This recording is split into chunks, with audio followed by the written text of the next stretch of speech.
शहर से गांव लौट रहा है। विमल के हाथ में 2 थैले हैं जिसमें शहर से खरीदे हुए कुछ सामान है। माँ के लिए साड़ी, पत्नी के लिए चूड़ियाँ और पिता के लिए धोती। विमल खुशी खुशी गांव के कच्चे सड़क से घर जा रहा था।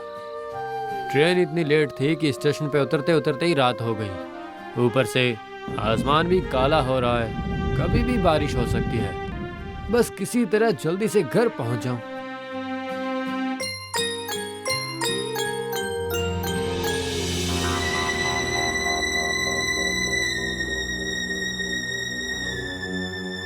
मैं इतनी दूर आ तो गया हूँ, लेकिन उस बरगद के पेड़ के नीचे से कैसे जाऊँ? सुना है कि वहाँ पे एक चुड़ैल रहती है। अगर कोई रात को वहाँ से गुजरता है तो वो उसकी गर्दन मरोड़ देती है। अब मैं क्या करूँ? विमल उस बरगद के पेड़ से कुछ दूर खड़ा हो गया और मन ही मन सोचने लगा, लेकिन कोई और रास्ता भी नहीं था। गांव की एकमात्र सड़क उस बरगद के पेड़ के बगल से जाती थी। मैं दिन में तो कई बार वहाँ से गुजरा हूँ, लेकिन कभी कुछ नहीं हुआ। लेकिन अब मुझे इतना डर क्यों लग रहा है? डरने की कोई बात नहीं, मैं वहाँ से आराम से जा सकता हूँ। जाता हूँ, जाके देखता हूँ। विमल की धड़कनें अचानक बढ़ गई, फिर भी वो आगे बढ़ने लगा। गांव में प्रवेश करने के लिए उसे उस बरगद के पेड़ के नीचे से मुड़ना था। जैसे ही आगे बढ़ते हुए विमल उस पेड़ के पास पहुंचता है, अचानक से उसे उल्लू की आवाज आती है। ये कैसी आवाज थी? इतनी रात को किसकी आवाज थी? विमल ने मन ही मन में कहा, धत, ये तो उल्लू है। मैं तो बिना वजह ही डर गया था, लेकिन ऐसा लग रहा है कि बरगद के पेड़ के नीचे कोई खड़ा है। बरगद के पेड़ की तरफ ध्यान से देखने पर विमल को सफेद कपड़े पहने एक परछाई दिखाई दी जो एकदम अंधेरे में खड़ी थी। उसे देखकर ऐसा लगा जैसे गांव की ही कोई लड़की हो। कौन है वहाँ? कोई प्रतिक्रिया नहीं। उसके बदले वो सफेद साड़ी वाली परछाई बिना मुड़े विमल के पीछे चलना शुरू कर देती है। ये क्या हो रहा है? ये लड़की मेरी बात सुने बिना इधर क्यों आ रही है? तो क्या वो मुझसे डर रही है क्या? और इतनी रात को वो यहाँ कर क्या रही है? विमल के मन में उत्सुकता बढ़ने लगती है। थोड़ी देर खड़े रहने के बाद वो खुद ही लड़की के पीछे पीछे चलने लगता है।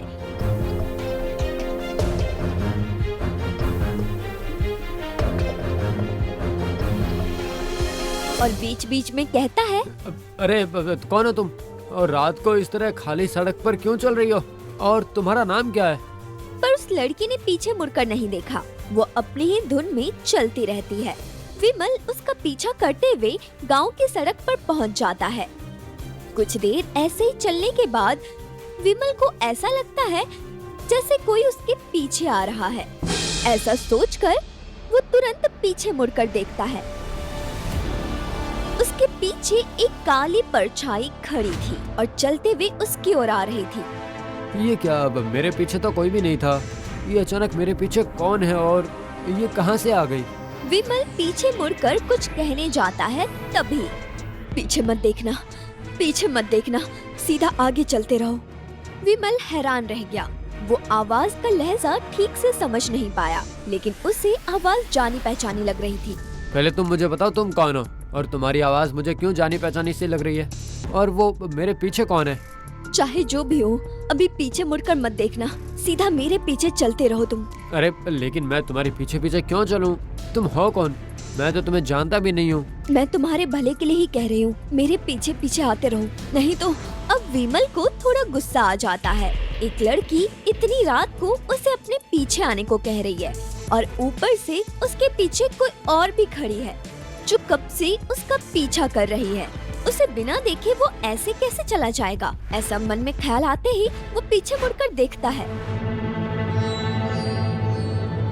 ये क्या हो रहा है? विमल जैसे ही पीछे मुड़ता है तो देखता है उसका पीछा कर रही काली परछाई अचानक बड़ी होने लगती है और उसकी दोनों लाल आंखें अंधेरे में चमकने लगती है और एक दबी हुई फुसफुसाहट की आवाज उसकी ओर से आ रही थी। ऐसा लग रहा था मानो 2 लंबे हाथ उसकी ओर ही बढ़ रहे हैं। ये देखकर विमल डर जाता है।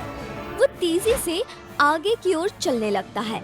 ठीक तभी वो देखता है कि वही सफेद कपड़े वाली परछाई उसके सामने खड़ी है। ये सब मेरे साथ क्या हो रहा है? तुम लोग कौन हो? मुझे तो कुछ भी समझ में नहीं आ रहा है। अभी कुछ भी समझने का समय नहीं है, जल्दी से मेरे पीछे आओ। विमल अब और कुछ नहीं बोलता, बल्कि उस औरत के पीछे पीछे चलने लगता है। बीच में वो एक बार पीछे मुड़कर देखता है और पाता है कि वो काली परछाई बहुत दूर से ही उसका पीछा कर रही थी। ये देखकर विमल तेजी से चलने लगता है। कुछ देर बाद जब वो घर के पास आता है तो वो सफेद कपड़े वाली परछाई उसे दिखाई नहीं देती।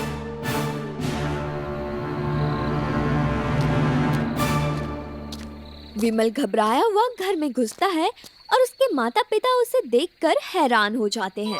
माँ, पिताजी, पता है आज मैं किस मुसीबत में फंस गया था? विमल उन्हें सारी बातें बताने लगता है।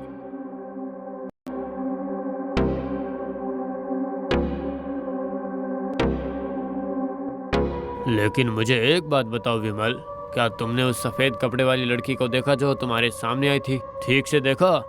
हाँ, ठीक से देखा मैंने। मैं उसके पीछे पीछे ही तो घर तक आया हूँ, और जब मैंने 2 बार पीछे मुड़कर देखा तो मुझे वो काली डरावनी परछाई दिखी और कुछ नहीं। लगता है वो बरगद पेड़ वाली चुड़ैल तेरे पीछे पड़ गई। चुड़ैल थी तो फिर वो सफेद कपड़ों वाली लड़की कौन थी जो हमारी विमल को सुरक्षित घर तक लेकर आई है? तुम्हें पता है कुछ? खैर जो भी हो, छोड़िए उन बातों को। रात को इन बातों पे चर्चा करके कोई फायदा नहीं है। माँ, ओ माँ, ये रीटा कहाँ है? दिखाई नहीं दे रही है मुझे। वो बहू कुछ दिनों के लिए मायके गई हुई है। मैं कल सुबह ही उसे खबर भिजवाती हूँ। ठीक है, अभी मुझे बहुत भूख लग रही है, मुझे कुछ खाने को दे दो ना।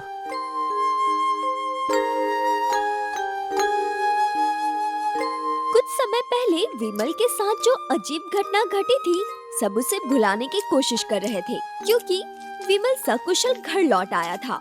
बहरहाल खाना खाते समय उन्होंने इधर उधर की बातें की। फिर विमल अपने कमरे में चला गया सोने के लिए।